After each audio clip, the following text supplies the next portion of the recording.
Assalamualaikum warahmatullahi wabarakatuh. Kali ini ingin bahas soal uh, Nikuba ya. Beberapa hal yang menurut penulis aneh pada Nikuba. Mengapa kok penulis ragu keasliannya?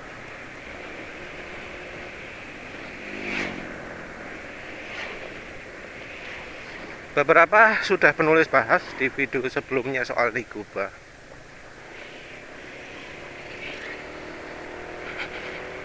Dan kita bicara dari sisi itunya aja ya. Dari sisi konstruksi mesinnya, dari sisi implementasi berdasarkan yang sudah diteliti oleh yang pendahulu-pendahulu sistem hidroksi.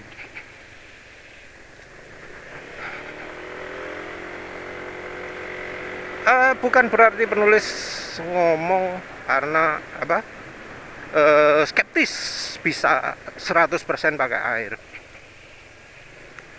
Penulis sudah tunjukkan contoh Daniel Dingle atau Stanley Meyer. Ada juga ya yang sukses selain kedua orang itu.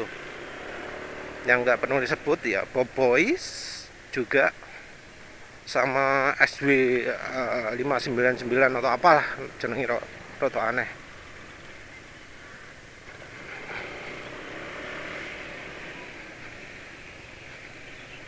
Jadi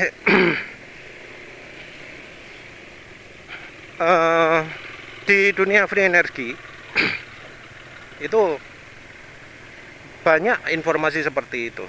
Ada yang bisa mencapai sukses jalan 100% pakai HHO.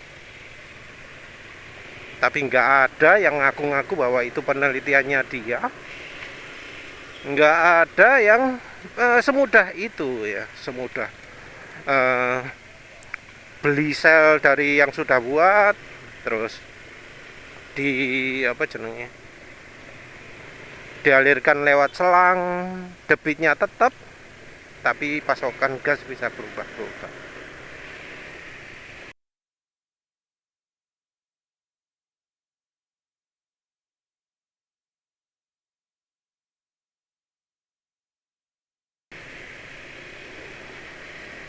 Kebanyakan sistem yang 100% itu adalah yang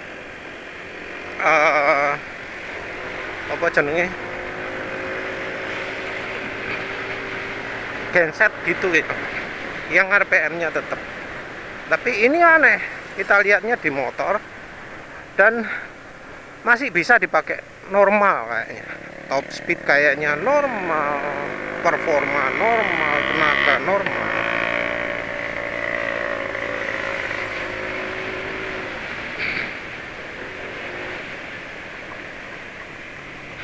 Sistem sel yang dipakai juga sistem sel yang ya wis mirip ya, kayak hampir sama ya dengan buatannya Joko Energi.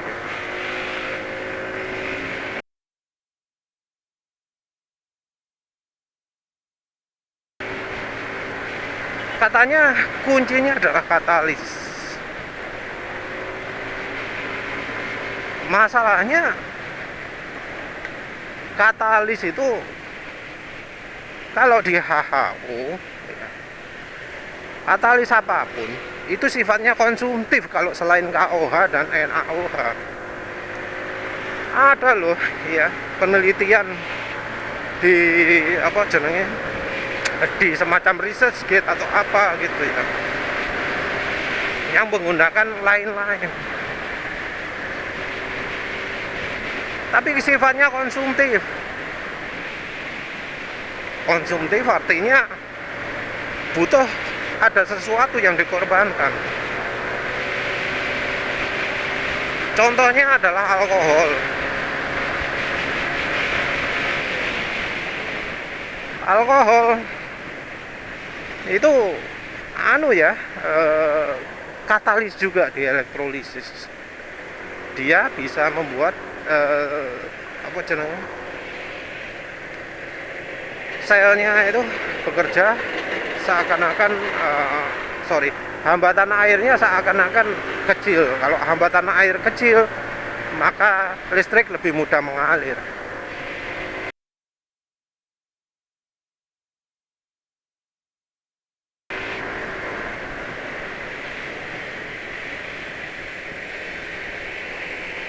Nah, tapi ya nanti alkohol ini akan habis. Bukan, nama sebenarnya bukan katalis, tapi apa ya? Kayak bola apa ya? Katalis ya?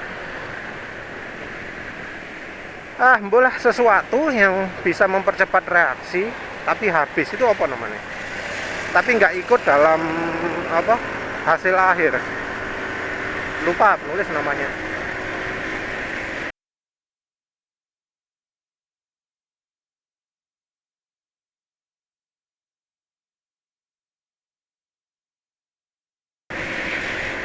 Ada juga yang pakai baking soda. Nah, kalau pakai baking soda itu ya sebenarnya sama saja ya. Baking soda itu rumusnya apa sih?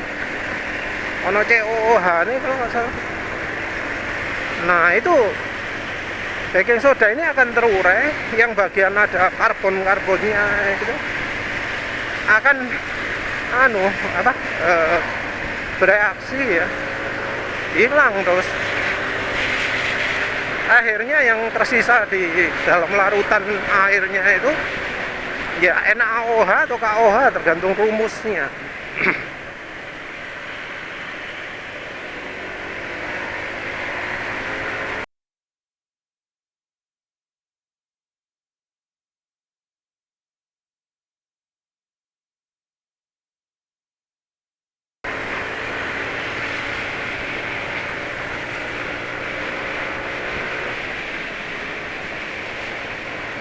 Jadi apa ya, ngomong katalis, penulis bingung kata kuncinya katalis.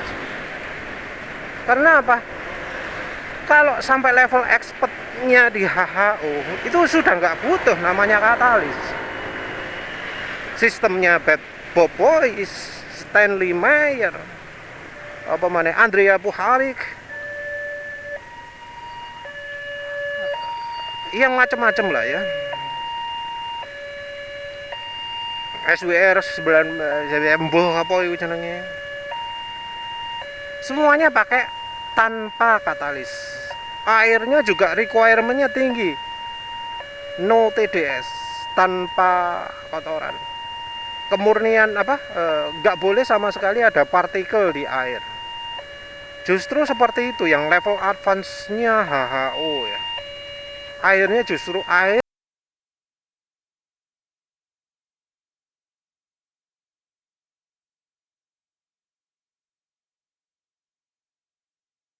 yang semurni mungkin, tanpa katalis apa-apa.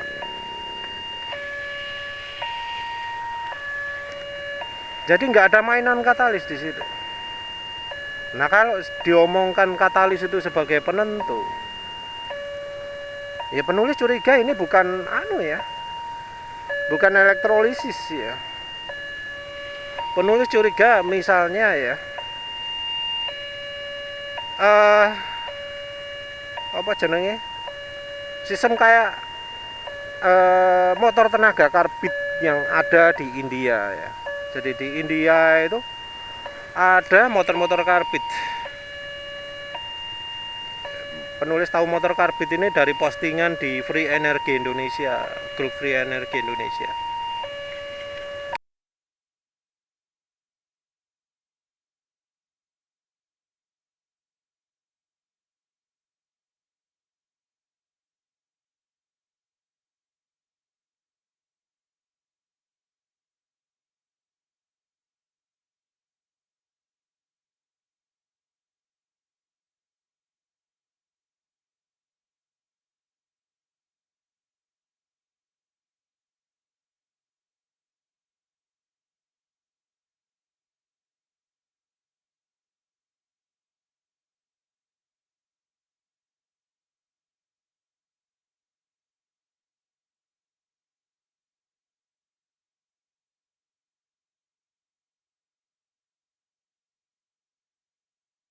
Ada ya ternyata motor karbit sukses jalan.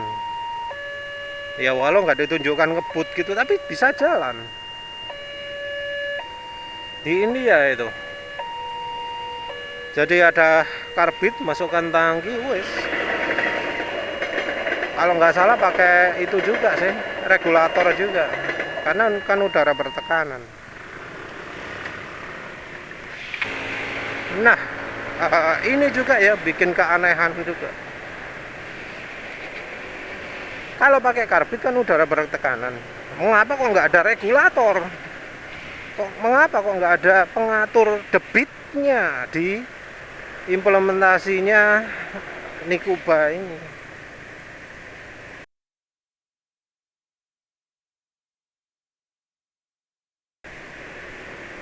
Mengapa nggak ada?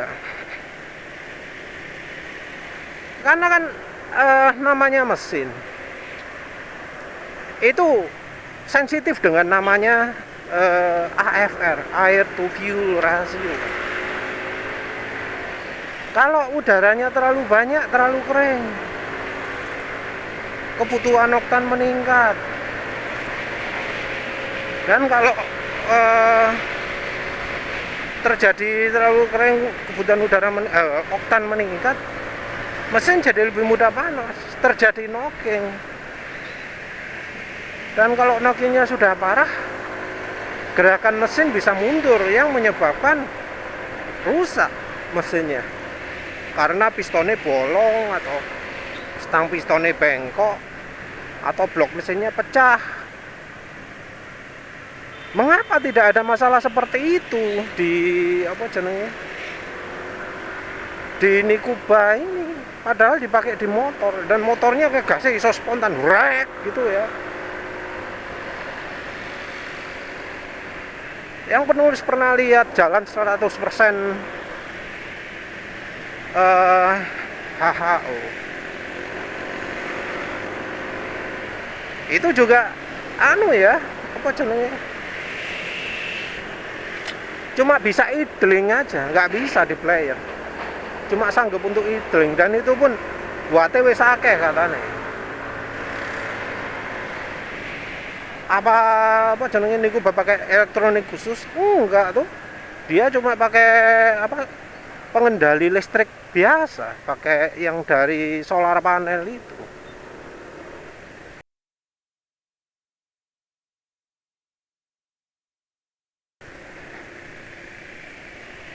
Wis pakai itu toh. Yang pakai solar controller.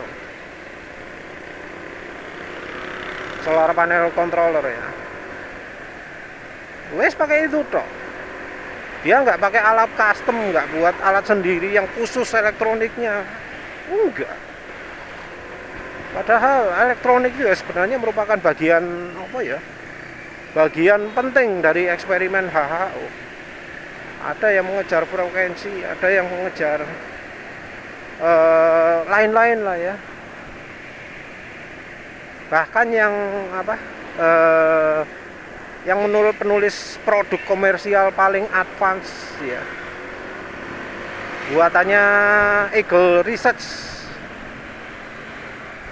yang bisa menghasilkan efisiensi penghasilan HHO 1 liter per watt, 1 watt per liter, 1 watt hour per liter.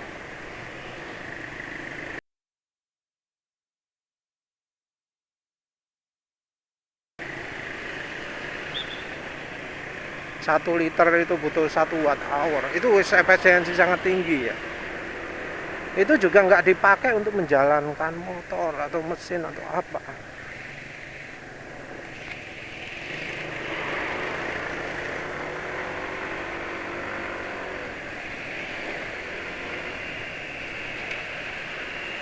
Itu ya modelnya juga selain dari desain sel, yang lebih terutama adalah elektroniknya. Jadi elektroniknya itu kalau menurut patennya ya, dia punya paten kalau Eagle Research itu gelembung itu munculnya tidak di permukaan logamnya, tapi di antara permukaan logam.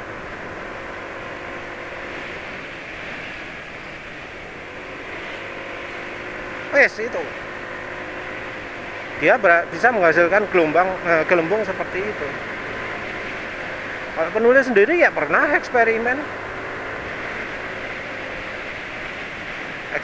pakai elektronik juga, dan airnya nggak pakai katalis juga, sama sekali nggak pakai katalis, pakai bondo power supply komputer, dipasangi ammeter, jalankan. Kalau langsungan itu nggak ada listriknya sama sekali, pakai 12 volt gitu ya, dimasukkan reaksi itu nggak ada reaksi sama sekali, karena ya memang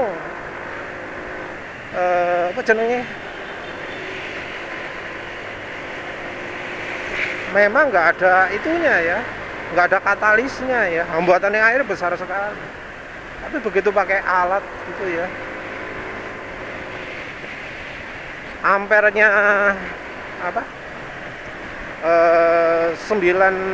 60 mA, 60 mikroampere, kalau dikalikan 12 volt itu berapa? 60 kali 12 jembol lah, pokoknya kecil wattnya ya, kurang dari 1 watt. Itu bisa menghasilkan gelembung. Ya sayangnya penulis nggak punya sel elektrolisis yang itu ya, yang yang mahal-mahal model yang dipakai Nikuba itu. Nikuba itu kan kayaknya beli dari Joko Energi ya. Joko Energi termasuk salah satu YouTuber penghasil sel elektrolisis. Ada lagi satunya sopo sih, mbul lali. Ya jualan juga, ya modelnya hampir sama. Sistemnya ya pakai dry cell gitu. Ada juga yang pakai split cell. Nah, kalau pakai split cell itu beda lagi. Kalau dry cell itu yang modelnya ya yang kayak Nikuba itu namanya dry cell. Karena kering ya. Airnya ngalir di dalam. Nah, kalau yang split cell beda lagi. Kalau yang split cell itu nanti keluaran hidrogen sama oksigennya dipisah.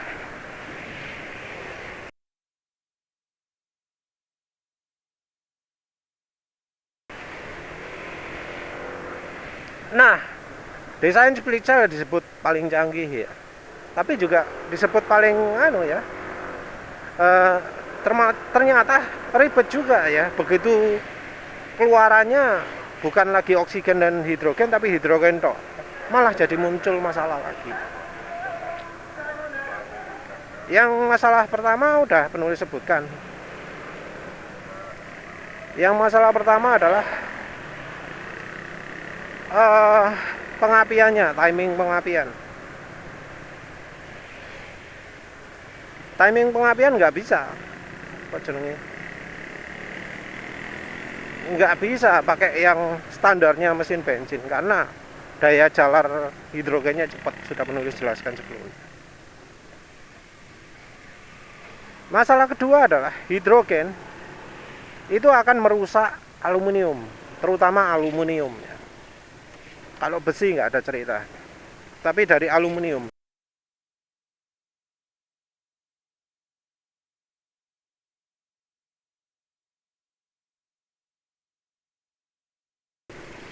Dia akan membuat aluminium itu brittle, karena gas hidrogen itu bisa masuk ke sela-sela kerak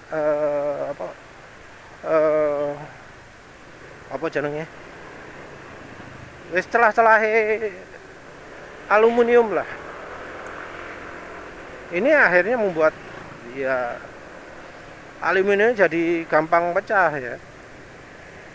Ngomongnya seperti itu. Itu masalah hidrogen. Yang Nikuba sendiri nggak ada modifikasi seperti itu, nggak ada. Ngapa nyebut harus ngerubah timing, ngerubah noken as ya. Makanya penulis curiga, kok bisa kayak gitu. Kalau solusinya Stanley Meyer itu adalah merubah HHO itu jadi NH3.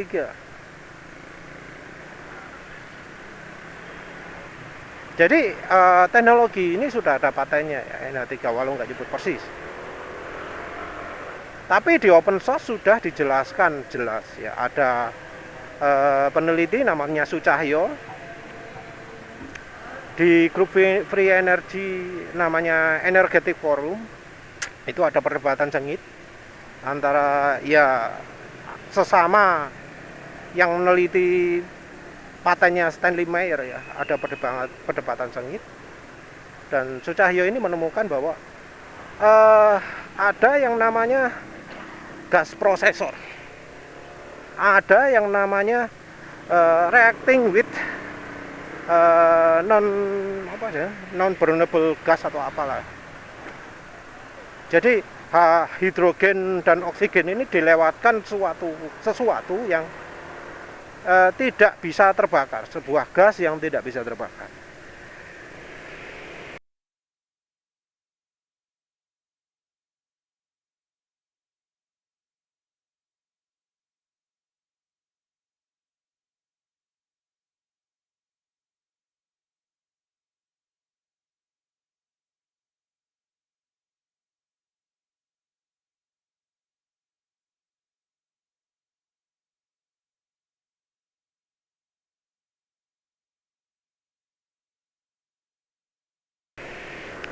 Di paten di penjelasan cara kerja tersebut juga ada keluaran HHO digabungkan dengan udara yang sudah dipanasi hasil bakaran lilin gitu ya. Itu akan menyebabkan gasnya bisa terbakar normal. Jadi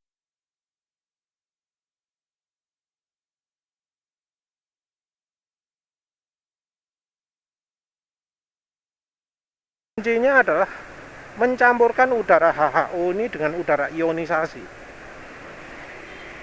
Untuk menghasilkan ionisasi itu ya macam-macam ya caranya ya. Nggak cuma lewat gas prosesor, pakai laser, pakai apa. Pakai listrik juga bisa menghasilkan udara ionisasi. Ozon lah kasarannya. Caranya juga gampang, listrik tegangan tinggi, terus pakai plat tempel kaca, wis cukup, nggak ribet. Tentu ya itu bisa dicapai juga lewat reaksi kimia ya. Gimana caranya cairan ini bisa menghasilkan nitrogen yang banyak.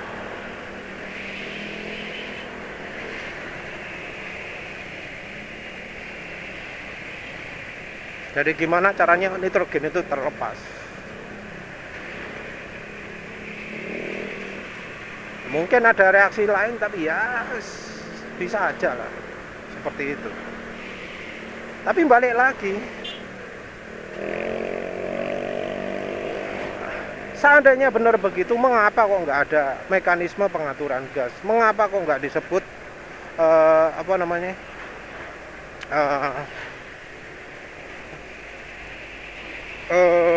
modifikasi yang dilakukan?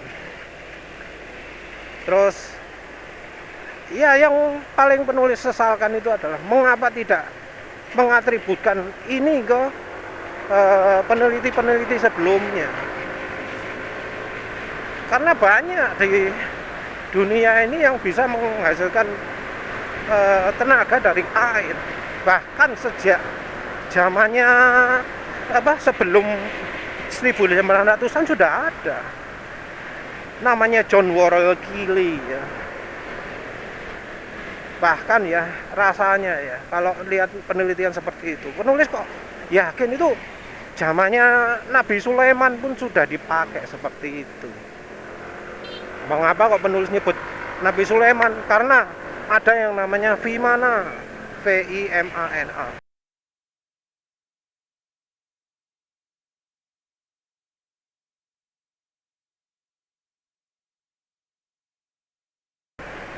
Ini adalah pesawat terbang zaman India kuno. Zaman India kuno, zaman Mahabharata. Zamannya Gatotkaca. Ya. Zamannya Anoman. Mengapa penulis bilang seperti itu? Karena India kuno itu adalah apa jenenge? Mirip dengan keadaan kalau misalnya Nabi Sulaiman meninggal. Nabi Sulaiman itu gimana sih? Nabi Sulaiman itu seorang penemu. Ayahnya Nabi Daud, dia bisa membengkokkan besi seenaknya.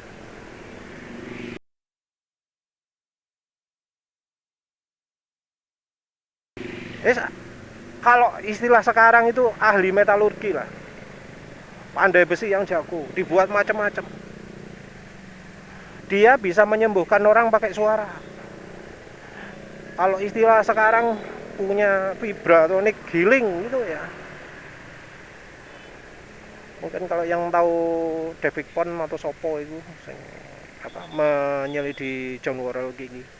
John Worrell gini itu kan bisa membuat benda itu terbang hanya dengan resonansi dari alat tembaga. Seperti itu.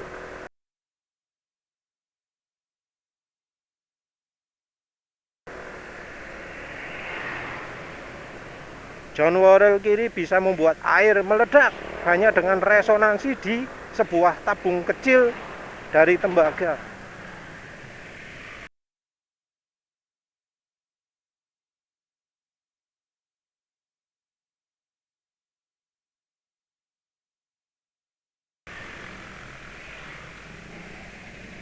Dan saat itu wes sudah taraf implementasi, tapi entah mengapa kok batal ya.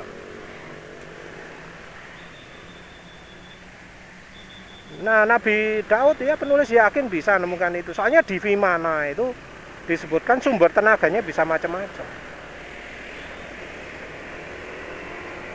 Ada tenaga surya, tenaga apa jenisnya, listrik, tenaga pemanah kristal tahu.